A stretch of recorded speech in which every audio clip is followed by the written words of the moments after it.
A long-running battle over immigration enforcement is now in the hands of the U.S. Supreme Court. The Biden administration wants to prioritize the deportation of undocumented migrants who pose the greatest risk to public safety. Republican attorneys general in Texas and Louisiana sued to stop the policy. It's now on hold until the high court rules. Today's oral arguments coming as the administration has now started diverting federal air marshals to the southern border. Correspondent Allie Bradley is live for us in Sierra Vista, Arizona. So, Allie, why is this happening?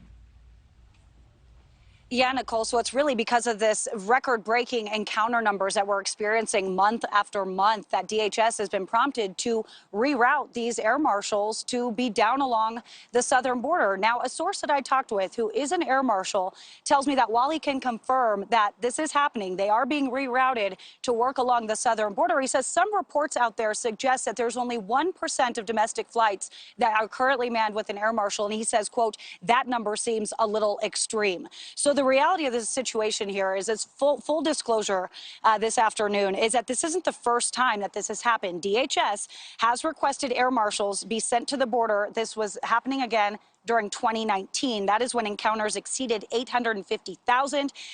Granted, that's only a fraction of what we're experiencing now. I did talk with TSA, a spokesperson with the Transportation Security Administration, saying, quote, federal air marshals will continue to support our critical mission on the ground and on board aircrafts.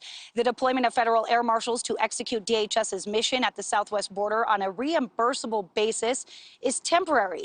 TSA says the Federal Air Marshal Service workforce continues their important work in transportation security. Now, this all comes as Border Patrol, as DHS putting out the call for more Border Patrol agents, doubling the incentive, Nicole. So it was $10,000 for new recruits.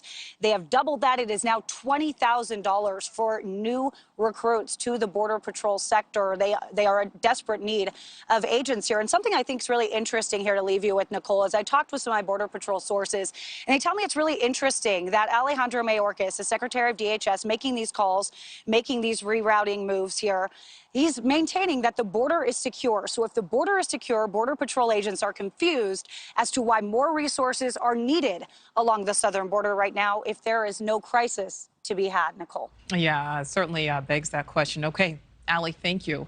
Thank you for watching. Go to newsnationnow.com to find NewsNation on your television provider. And don't forget to click the red subscribe button below to get more of NewsNation's fact-driven, unbiased coverage.